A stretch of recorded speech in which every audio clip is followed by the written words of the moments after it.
Assalamualaikum warahmatullahi wabarakatuh. Teman-teman semua, gimana kabarnya? Semoga iman kita makin kuat ya di tengah berbagai ujian hidup. Hari ini kita akan bahas topik yang mungkin sedikit bikin merinding, tapi sangat penting untuk kita renungkan. Pernah dengar istilah psikosomatik? Itu loh, kondisi di mana tekanan psikis atau mental kita bisa mempengaruhi fisik kita. Contohnya stres yang bikin kita jadi sakit perut, atau cemas yang membuat rambut kita rontok. Allah Maha Benar dengan segala firman-Nya. Jauh sebelum ilmu pengetahuan modern mengenal istilah psikosomatik, Al-Quran sudah menggambarkan hubungan ini dengan sangat dahsyat.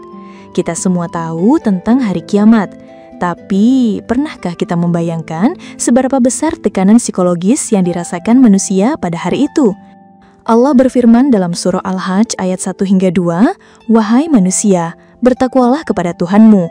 Sungguh guncangan hari kiamat itu adalah suatu kejadian yang sangat besar. Ingatlah, pada hari ketika kamu melihatnya, guncangan itu semua perempuan yang menyusui anaknya akan lalai terhadap anak yang disusuinya, dan setiap perempuan yang hamil akan keguguran kandungannya.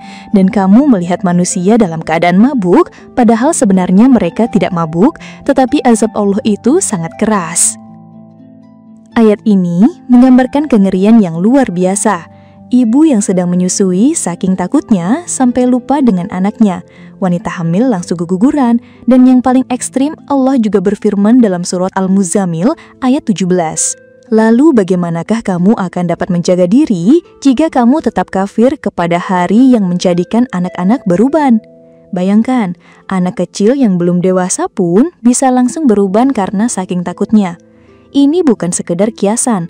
Tekanan psikologis yang luar biasa, seperti ketakutan yang mencekam dan kengerian yang tak terbayangkan, secara harfiah akan mengubah kondisi fisik kita.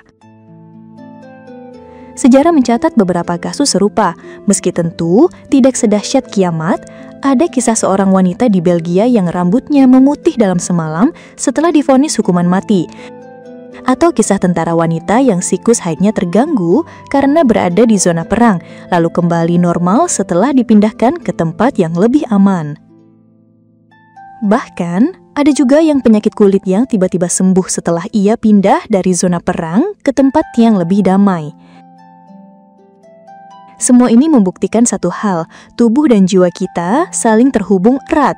Jika jiwa tertekan, fisik pun akan ikut merasakan dampaknya. Dan kiamat adalah puncak dari segala tekanan, sebuah peristiwa yang kengeriannya melebihi akal sehat kita. Ini adalah pengingat bagi kita. Kengerian hari kiamat bukan hanya soal gempa bumi atau langit yang pecah, tapi juga kengerian yang menusuk sampai ke dalam jiwa dan merusak fisik kita. Setelah mendengar penjelasan ini, apa yang terlintas di pikiran kalian? Silakan share di kolom komentar. Dan jangan lupa, tonton video ini sampai habis dan bagikan ke teman-teman kalian agar kita bisa saling mengingatkan tentang dahsyatnya hari kiamat. Klik tombol like, subscribe, dan nyalakan loncengnya ya. Sampai bertemu di video berikutnya. Wassalamualaikum warahmatullahi wabarakatuh.